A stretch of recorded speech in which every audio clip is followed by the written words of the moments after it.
Tell the story or not? You're not going to leave, right? You're not going to leave. Everybody wants to hear this. So IMG is one of the big companies in Hollywood. It's a big agency, the biggest, I guess, or just about, but very powerful. And Mark McCormick started it, but he was playing for a certain college, and Arnold went to Wake Forest. And he was the #1 player on the team, obviously. You know, he's not the number 2 or 3 or 4, and then he ends up being the best, right? But he was the #1 player for Wake Forest. And Mark McCormick was a smart guy, but he wanted to be a professional golfer. And he fought so hard. He was a good guy. He was a very good golfer, and he practiced all the time.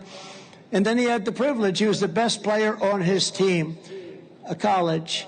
And then he had the privilege of a match with Wake Forest. And Arnold Palmer was obviously #1. So he got the chance to play Arnold Palmer, who he had heard about. Arnold had won the U.S. Amateur.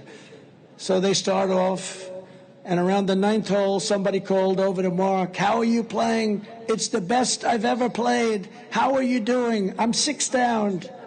He was 6 down before the 9th hole.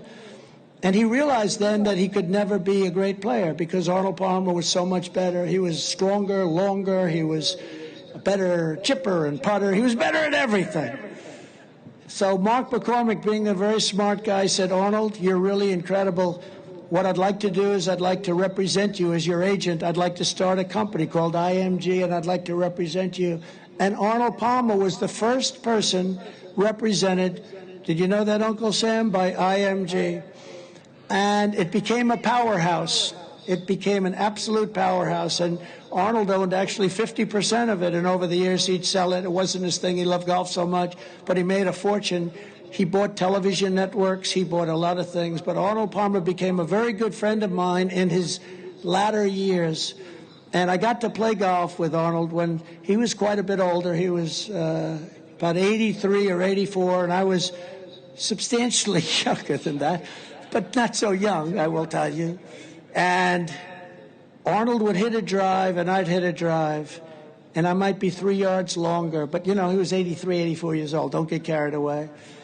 And I looked at Arnold. I said, "Arnold, let me ask you a question. Do you think 40, 50 years ago I was longer than you like I am now?" He looked at me. This is before I was president. He said, "Donald, let me tell you something. You weren't even close. In fact, if you look at those trees about 100 yards over there, that's where my ball would be, and here you are." I'll never forget, he looked at me and he said, "In fact, I could build a giant Walmart in between our 2 balls." That wasn't very nice, right?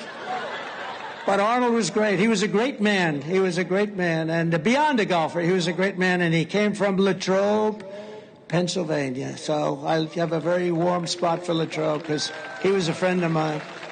Incredible guy. I could tell you so many Arnold stories. But